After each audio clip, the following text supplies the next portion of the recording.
Money FM 89.3, the best of the afternoon update. The afternoon update with Lynlee Foo. Supernova. Nova. Can't stop. Hyper. Stellar. Wancho. Good God. Cha-cha. Bring no light of a dying star. Good afternoon, you're with Lynlee. Now, K-pop isn't just about topping the charts anymore. It's a multi-billion-dollar industry shaping culture, business, and even national branding. From Seoul to Los Angeles, fans are stepping into training studios to learn the moves, vocals, and performance secrets of their favorite idols. And now, Southeast Asia is joining the stage. Singapore recently welcomed the first SM Universe K-pop Academy in the region, opening doors for aspiring talent right here at home.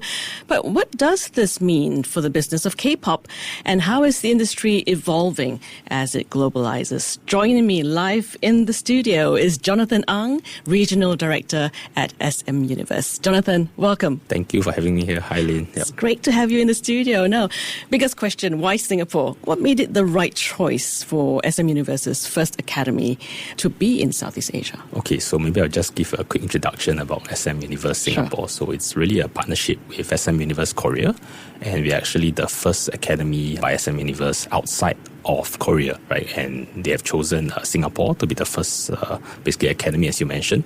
So why Singapore, right? I think we'll go more into the trends, but really it's a play on Southeast Asia, right? So we are not just targeting the Singapore market, but the Southeast Asian market. And I think the fans across Southeast Asia, it's a very big market, especially Indonesia, Philippines, Malaysia, Thailand, Vietnam.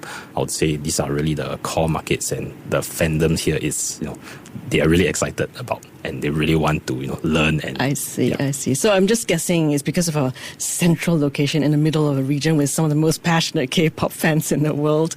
So I get that probably it's more of a strategic gateway for talent development across the region. Yes, correct, exactly. And apart from being a regional gateway, I mean, you can fly in from, let's say, Jakarta, or Malaysia in under 2 hours. And we have actually had quite a number of students actually already fly in from Jakarta through our partners. So they have flown in and done some of our training camps here. So that's one big aspect. Two, it's easier to attract talent on the training side, right? Training talent, let's say from Korea, to actually come over. So we do actually fly in a lot of trainers from Korea actually for our training programs as well. So, I see.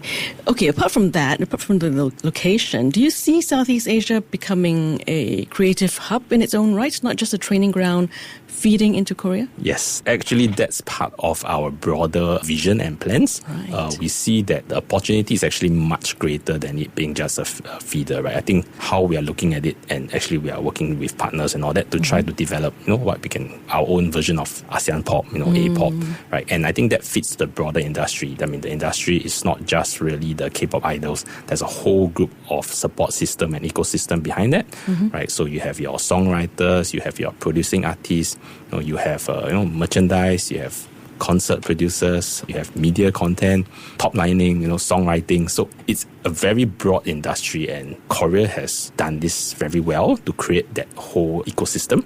And I think part of the opportunity, I think, really in the next decade is to see how can we, learn from this and create an ecosystem in Southeast Asia as well. Fantastic. I think this spotlights Southeast Asia and moves it from the supporting role to actually producing. Really could shift the industry map, I think.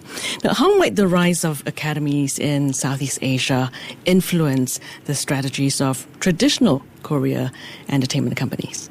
So I think maybe I had to take a step back and look at the broader picture, right? So going back to K-pop 1.0, it was really Korean-centric, right? So you talk about groups like Super Junior and Bo, it was really Korea-centric. Then we had K-pop 2.0. I think that's where they started to go international, and English became important. So you had BTS, who went to the US, and Blackpink, as everyone knows.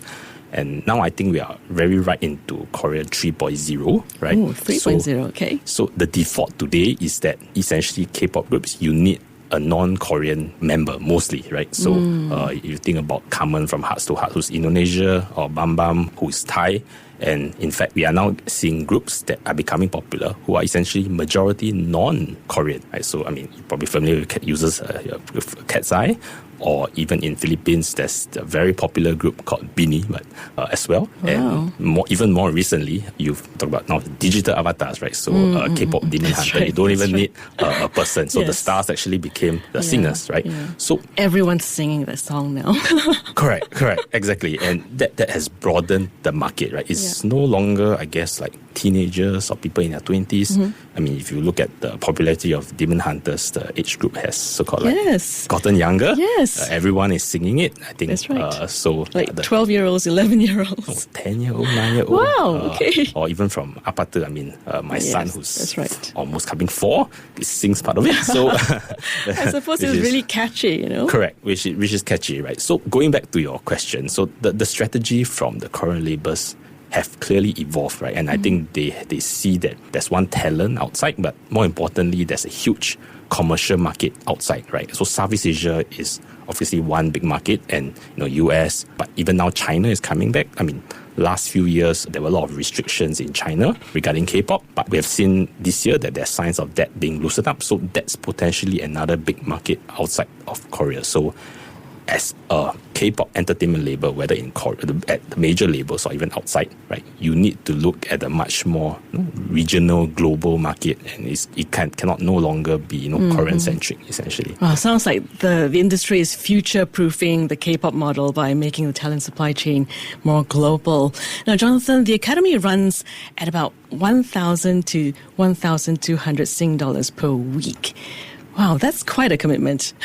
Is this an education business in its own right, or primarily a feeder into SM's global talent pool? It is a mix. I think, of course, there's the whole education angle to this. And those, I think these are more the specialized programs where you quoted. We have actually a whole range of programs, I see. one-day programs, more casual programs, which are nowhere near as expensive. Okay, But then we are also looking to do more professional programs. But coming back to your question, it's a mix. So I think one, it is, I think the angle from the large labels, it would be essentially one is a feeder. And I think that goes into basically a change in how casting or locating talent is done, right? Previously, casting would be, in Southeast Asia, outside of Korea, you might maybe send a video, or they might do local auditions once in a blue moon, but it's high cost, hit and miss, right? So rather, why not have a academy where you can, so-called spot and train the talent, so start them younger as well, which is very important in that industry because there's a shelf life, for lack of a better word, that you can be a real star, that kind of thing, right? But aside from that, right, I think that there's a potential for a lot more just participants who are just interested in K-pop to learn. They might not want to be a star, but they want to experience how the training is done. Maybe they've never done vocal training, dance training. We do modeling training, photo pose, songwriting, top lining. So we have actually done all these kinds of different kinds of training which you wouldn't get to experience otherwise, and which would previously not be available in a central place in Southeast Asia. But now that we're here, SM University Singapore is here, we are actually combining different aspects. So you really get to see the different experience and hopefully also help to train talent for the whole ecosystem beyond K-pop idols, right? As you mentioned. I see. Well, in a business sense, you're monetizing aspiration, right? But also creating a structured pathway.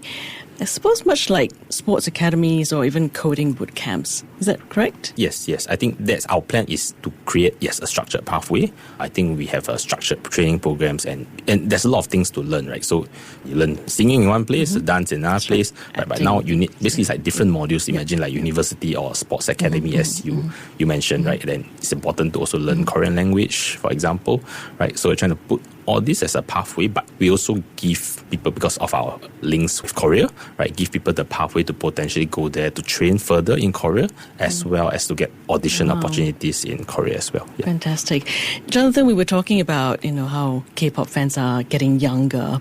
So what's the youngest student you've admitted? You guys have been around for a few months now. Yes, yeah. So actually, the first program only started in June. So 3 months. Yes. So but I think we have students as young as 9, 10 years old. Wow. So some of our Instagram videos, you actually see, if you follow our Instagram, they are the students from, some of them were from Indonesia, who were as young as 10, 11, and there were some probably even younger actually. Very interesting. Wow. But you can see the quality there as well. They're actually quite good. So.